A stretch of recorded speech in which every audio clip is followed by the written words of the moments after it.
हाय दोस्तों, सभी को एक्सेल पीएससी एजुकेशन में स्वागत है।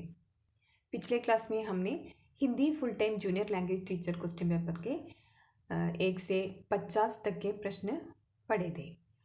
आज हम बाकी के प्रश्न देखेंगे।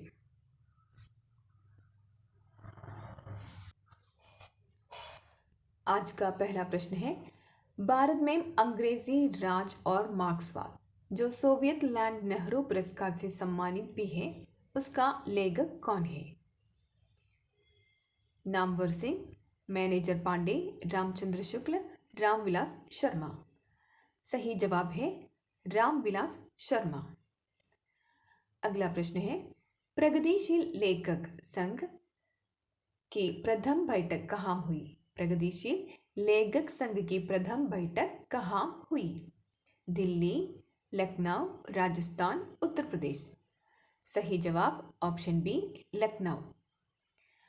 अगला प्रश्न है, भ्रमरानंद किस आलोचक का छद्म नाम था?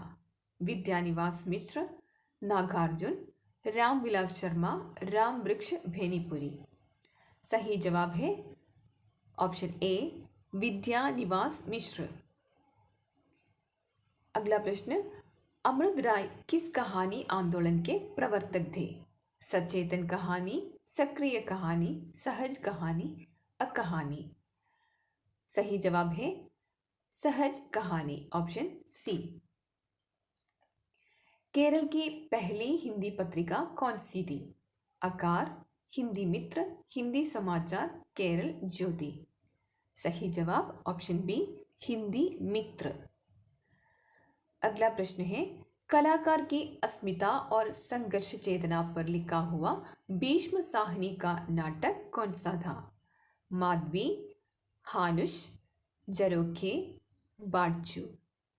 सही जवाब है ऑप्शन बी हानुश। अगला प्रश्न है, नागार्जुन किस काव्यधारा के कवि रहे थे? प्रगतिवादी, छायावादी, प्रयोगवादी, नई कविता। सही जवाब ऑप्शन ए प्रगतिवादी। अगला प्रश्न, सूरजमुखी अंधेरे के का रचनाकार कौन है? ममता कालिया, कृष्णा सोबती, मैत्रेयी पुष्पा, नासिरा शर्मा। सही जवाब ऑप्शन बी कृष्णा सोबती। अगला प्रश्न है, आधुनिक नाटक का मसीहा किसे माना जाता है? मोहन राकेश, भीष्म साहनी, जयशंकर प्रसाद, कमलेश्वर। सही जवाब है ऑप्शन ए मोहन राकेश। अगला प्रश्न है, पश्चिमी हिंदी किस अपभ्रंश से विकसित है? ब्राह्मण, अर्धमागधी, शौरसेनी, मागधी। सही जवाब है ऑप्शन सी शौरसेनी। अगला प्रश्न, निम्नलिखित में से आलसी शब्द की भाववाचक संख्या चुनकर लिखिए। अलस, आलस, आलस्य, आलसीपन। सही जवाब ऑप्शन सी आलस्य। अगला प्रश्न है, कोई सर्वनाम का बहुवचन रूप निम्नलिखित में से कौन सा है? किसी, कोई, किन्हीं, कुछ। सही जवाब ऑप्शन सी किन्हीं। अगला प्रश्न है, तुम बहुत अच्छे आदमी हो, इस वाक्य में प्रयुक्त प्रविशेषण शब्द लिखिए। अच्छे, बहुत, बहुत अच्छे आदमी। सही जवाब ऑप्शन बी बहुत। वह स्कूल चला गया होगा, यह वाक्य किस काल में है? संदिग्ध भूतकाल, संदिग्ध वर्तमान काल, आसन्न वर्तमान काल, आसन्न भूतकाल। सही जवाब है ऑप्शन ए संदिग्ध भूतकाल। अगला प्रश्न है, राम ने मोहन को पुस्तक दी, इस वाक्य में रेखांकित शब्द किस कारक की विभक्ति है? कर्म कारक, अपादान कारक, करण कारक, संप्रदान कारक। सही जवाब है संप्रदान कारक ऑप्शन डी। अगला प्रश्न है, वाच्य के कितने भेद होते हैं? वाच्य के कितने भेद होते हैं? 2, 3, 4, 5। वाच्य के 3 भेद होते हैं ऑप्शन बी। निम्नलिखित में से अकर्मक क्रिया चुनकर लिखिए। आना, पढ़ना, लिखना, देना। सही जवाब ऑप्शन ए आना। शरीर के अंगों के व्यापार को क्या कहा जाता है? सात्विक, आचार्य, वाचिक, आंगिक। सही जवाब ऑप्शन डी आंगिक।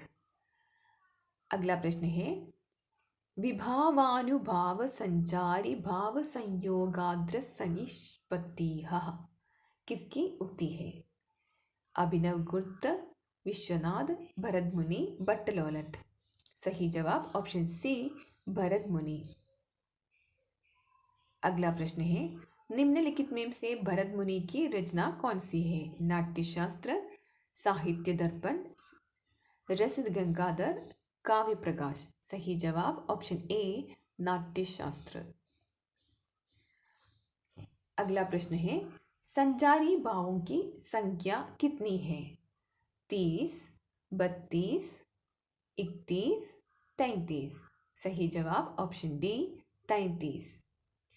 निम्नलिखित में से ध्वनि संप्रदाय के प्रवर्तक कौन है? भरत मुनि, भामह, वामन, आनंदवर्धन। सही जवाब ऑप्शन बी भामह। अगला प्रश्न है निम्नलिखित में से कौन शब्दालंकार नहीं है? अनुप्रास, यमक, श्लेष, रूपक। सही जवाब ऑप्शन डी रूपक। अगला प्रश्न है कनक कनक ते सवगुनी मातगदा अधिकाय यही पाए बोराय है वही खाए बोराय। उपर्युक्त पंक्तियों में कौन सा अलंकार है? यमक, श्लेष, वक्रोक्ति, अनुप्रास। सही जवाब है ऑप्शन ए यमक।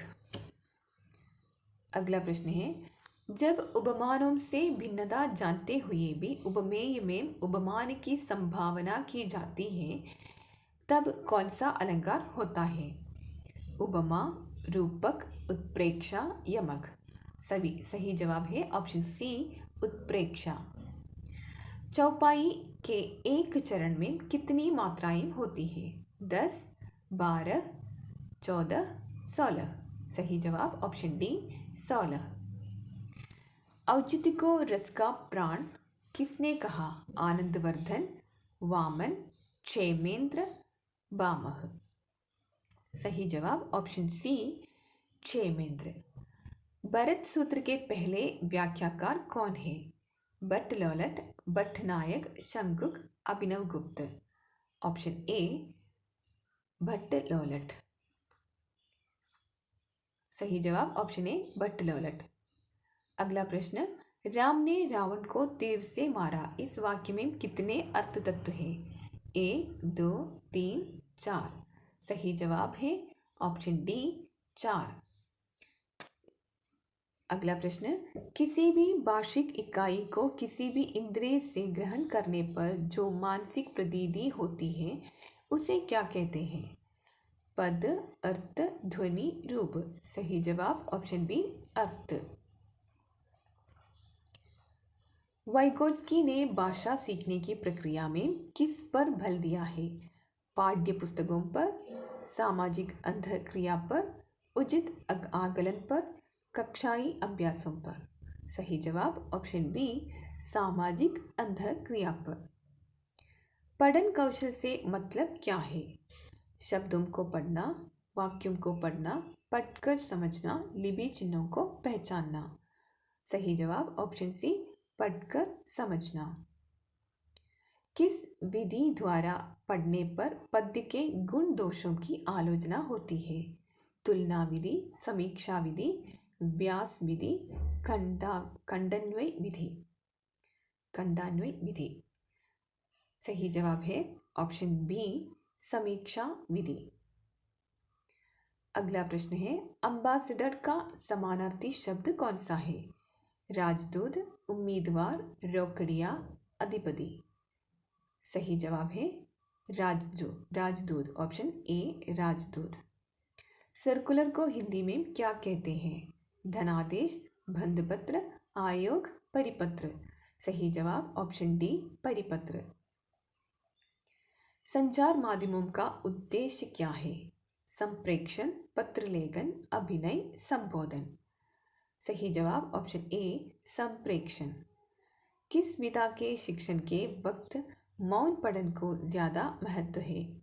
एकांकी, नाटक, कविता, निबंध। सही जवाब ऑप्शन डी निबंध। अगला प्रश्न है, कविता शिक्षण में सर्वाधिक महत्व किसे देंगे? भावपूर्ण पठन एवं रसानुभूति, अलंकारों की पहचान, समीक्षात्मक अध्ययन, आगमन निगमन विधि। सही जवाब ऑप्शन ए भावपूर्ण पठन एवं रसानुभूति। अगला प्रश्न है, घर व समाज से बच्चा किसका अर्जन करता है? मूल्यांकन, व्याख्या, भाषा, पाठ्यक्रम। सही जवाब है ऑप्शन सी भाषा। अगला प्रश्न, उपचारात्मक शिक्षण का उद्देश्य क्या है? विषय के प्रति रुचि पैदा करना, छात्रों की त्रुटि का पता लगाना, छात्रों का पिछड़ापन दूर करना, छात्रों की प्रगति का ज्ञान प्राप्त करना। सही जवाब ऑप्शन बी छात्रों की त्रुटि का पता लगाना। अगला प्रश्न, जिस विधि में पहले उदाहरण प्रस्तुत किए जाते हैं उसे क्या कहते हैं? आगमन विधि, निगमन विधि, समवाय विधि, प्रश्नोत्तर विधि। सही जवाब ऑप्शन ए आगमन विधि। अकबर के शासनकाल में मंत्री टोडरमल के आदेश से किस भाषा को हिंदी की जगह पर राजभाषा बनाया गया? उर्दू, फारसी, पाली, ब्रज। सही जवाब है ऑप्शन बी फारसी। अगला प्रश्न है, ईस्ट इंडिया कंपनी ने कब तक फारसी को राजभाषा बनाए रखा? 1833, 1834, 1836, 1839। सही जवाब है ऑप्शन ए 1833। अगला प्रश्न, संविधान सभा में हिंदी को राजभाषा बनाने का प्रस्ताव किसने प्रस्तुत किया? गोपाल कृष्ण गोखले, महात्मा गांधी, गोपाल स्वामी अयंगार, सरदार पटेल। सही जवाब ऑप्शन सी गोपाल स्वामी अयंगार। भारतीय संविधान में हिंदी को राजभाषा के रूप में कब मान्यता मिली? 14 सितंबर 1949, 16 सितंबर 1949, 14 सितंबर 1947, 14 सितंबर 1950। सही जवाब है 14 सितंबर 1949 ऑप्शन ए। संविधान के किस अनुच्छेद में हिंदी को संघ की भाषा और देवनागरी को लिपि कहा गया? अनुच्छेद 334, अनुच्छेद 346, अनुच्छेद 336, अनुच्छेद 349। सही जवाब है ऑप्शन ए अनुच्छेद 334। अगला प्रश्न, राजभाषा के लिए प्रयुक्त अंग्रेजी शब्द क्या है? National language, link language, official language, additional language. सही जवाब ऑप्शन सी ऑफिशियल लैंग्वेज। साहित्यिक अपभ्रंश को पुरानी हिंदी किसने कहा? रामचंद्र शुक्ल, रामकुमार वर्मा, नगेंद्र धीरेन्द्र वर्मा। सही जवाब है ऑप्शन ए रामचंद्र शुक्ल। नागरी प्रचारिणी सभा की स्थापना कब हुई?